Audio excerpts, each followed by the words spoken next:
is Kobe, and I'm a member of the Robbie Potter Horsemanship team. And we are here this morning to talk with Robbie and present some of the questions that you also generously sent in to us.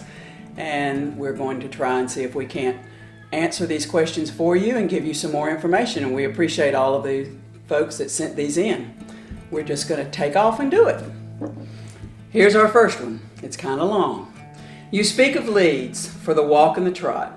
I know what a lead is at the canter, and given the pattern of the footfalls in that gait, I understand the importance for a horse who needs to keep his balance on a turn. But what is a lead in a 4-beat gait or a diagonal one? I assume the lead you mean in these slower gaits are also important for helping the horse balance while turning, or for the rider learning to feel the correct foot, the one that he would want to move that is coming off the ground. But otherwise, I don't get it. Can you please explain this to all of us? Certainly. That's a good question. So in its simplest form, a horse will always be pushing with one hind leg more than the other. So if a horse is on a right lead, whether it be a walk, a trot, or a canter, then the outside hind, the left hind, is pushing, doing all the work, and the inside hind is reaching underneath the horse, under his belly a little bit, and is supporting the horse. But the outside hind is the one that's doing all the work, and that's a given. Even if he's in a straight line, a horse will be pushing more with one hind foot than he is the other. So in keeping the balance, it's important to know if we're going to be making a maneuver to the right, that we have our horse on a right lead. If we're going to be doing something that requires a left shape on our horse, that we have our horse on a left lead and that he's pushing with his right hind. Hope that helps. Thank you, sir. Next question. A lot of riders believe that if they do something incorrectly, whether doing groundwork or while riding, that they can break, mess up, or ruin their horse. Can you explain or debunk this misconception? Certainly. So Ray Hunt once told me, he said, don't ever mess with somebody that never made a mistake, because anybody that never made a mistake never did anything anyway. Someone asked Brian Newbert about making mistakes, and he laughed and he said, well, don't try to not make mistakes, you're going to. But the important thing is don't keep making the same mistake. And again, that was Ray Hunt. He said, I'm too busy making new mistakes. You're going to make mistakes. The horse is the most forgiving creature that I know of in the entire world. As long as we don't keep making the same mistakes and we don't make him pay a price for our mistakes. We have to be able to discern who's responsible for what. And if I made a mistake, apologize to the horse and pet him and go try again. And he will never ever hold a grudge against you. But if you make him pay a price for your mistake constantly, he will learn to turn it into a contest. I have experienced that firsthand. Here's another question. What bit do I move up to with my horse once he graduates from a D-ring snaffle? So, for me, after a true snaffle bit, whether it be an O-ring, a D-ring, a full cheek snaffle, whatever, a direct contact bit, the next step is to go to the hackamore. If you're using a snaffle bit of some sort. For example, Rango, my horse, has never had a snaffle bit in his mouth. Just started him in the hackamore. The thing to remember about your bits, the biggest thing is a bit is no better than the hands that are at the end of the reins. So you're perfectly fine to ride that horse his entire life in a snaffle bit. The purpose of moving up in the bits is not to correct a problem or to get something done with the horse, is to communicate with greater ease. After the hackamore, then go to the 2-rein, and then the horse, talk about a horse being straight up in the bridle. A horse that's straight up in the bridle, the bit is there to signal. It's nothing more than a signal bit. If we have problems in the hackamore, we go back down to the snaffle bit. If you have trouble in the two-ring, you go back down to the hackamore. If you're still having trouble, you go to the snaffle bit. If you're still having trouble, go to the halter. But it's not a matter of, I think there's a big misconception of a horse has got to be able to do a set number of skills in the snaffle bit before we move up. I don't think so. I think if a horse is looking and feeling and trying to find the open door, then experiment a little bit. Give it a try and see. And if it's not working, go back. I'm not real big on a set of skills. A horse must be able to do this. He must be able to do that. And people look at that, and the dang list is so long, there's no way that you could ever master it. If you're getting along really good in your snaffle bit, you're able to use your body more than you are your hands, try stepping up a notch in the bit. See what happens. Try the hackamore. See what happens. When you have trouble, go back. Don't use a bit to fix a problem. Use a bit to make communication easier and better for you and your horse. So you prefer to stay with a snaffle type bit, and I just think of all the different bits in my life personally. You know, there's every kind of model make, D-ring, not about the outside, but about the inside, loops and twists Right. and things. How do you feel about those types of bits? So for me, once a horse learns to carry himself and he goes through the whole, whole physical process of lifting his rib cage, lifting his spine, getting his hindquarters underneath him, then he will naturally break at the axis and the atlas. And then he figures out how to use his body to relieve tongue pressure. So if we use a bit to try to make that stuff happen, then that's nothing more than a Band-Aid. When a horse learns to carry himself, it's not that big of a deal. Step up so you can do less. But if you ride him in a snaffle bit for his entire life, there's nothing wrong with that. All right, let's go with our next question. Please help. My Morgan mare, 26 years, sometimes won't cross water. About half the time she crosses without trouble, but half the time she cannot be persuaded to cross. It's always the same places. Sometimes it's really not much of a creek, but that one creek is really scary to cross. She walks across others. She will always follow another horse across, but I ride alone a lot. Please advise. So, if the horse will cross the creek following another horse, then that tells you you've got a problem with your relationship with your horse.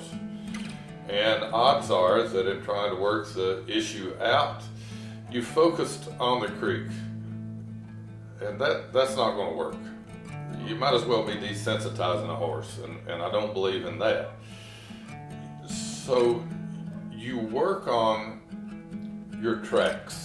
A set of train tracks, or as Sandy Mean says, a set of guardrails to ride your horse between.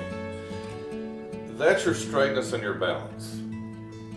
So when you approach that creek, you see a set of tracks, and if the horse is not between those tracks, he's not going to make it over the creek. And so you get in between his tracks, where that he's straight and balanced, and just leave him alone. Allow him to start looking for his tracks. And then you ask for some forward motion. Most times then the horse gets crooked. He gets out of his tracks. Well, forget your forward motion. Get back on your tracks. When he's on his tracks, when he's between those tracks, leave him alone. Pet on him. Let him soak. Let him figure out that that's a place of peace. Then you ask for forward motion. Eventually the horse gets to where that he will learn to travel straight and not cross over his lines. And if he does, he may have to hustle to get back between those tracks. But you don't work on your straightness and balance, your tracks. And forward motion at the same time. You work on one or the other. And it may be a split second between the two. But you allow the horse to put the two together. Don't do it for him. Allow him to put those two things together. And then you're working on a relationship, and as soon as you feel that horse stay between his tracks, tries to move forward a little bit, Leave him alone. Pet him. And the next thing you know, he figures out that staying with you between the tracks and moving forward, we're not trying to take away forward motion, not trying to take away his self-preservation. It's not a problem. But if you make it about the creek, if you make it about the tarp, if you make it about going on the trailer and not a relationship and the horse looking for you through straightness and balance and forward motion, then you're going to continue to have trouble. Thank you. All right, let's go to the next one. What has been your proudest moment when the group that you're teaching wasn't getting it, and then all of a sudden it clicked and the horse and the rider got it right? So the proudest moment, I can't narrow it down to one. It's just a matter of what the most recent was. There's so many, so many. I couldn't even start to pick out one. But since you're sitting here, I'll just use you as an example. You and that buckskin mare, the transformation that the two of you have made is just unreal. And that list goes on and on and on. There's so many people I couldn't even start to pick out one that comes to mind. Just so many people that have started out having trouble with their horses, and the human recognizing the fact that they're the ones that need to change and be there for the horse, then you just see it come together. And I go back to that buckskin horse of yours out there. See you loaf around, and then everybody else is going, and to see you quit and say it ain't going to get no better than that. It's true. So just put it away. Barrett, my youngest son, not too long ago, I was at the barn. He putting some riding on a horse for someone. He took the horse out.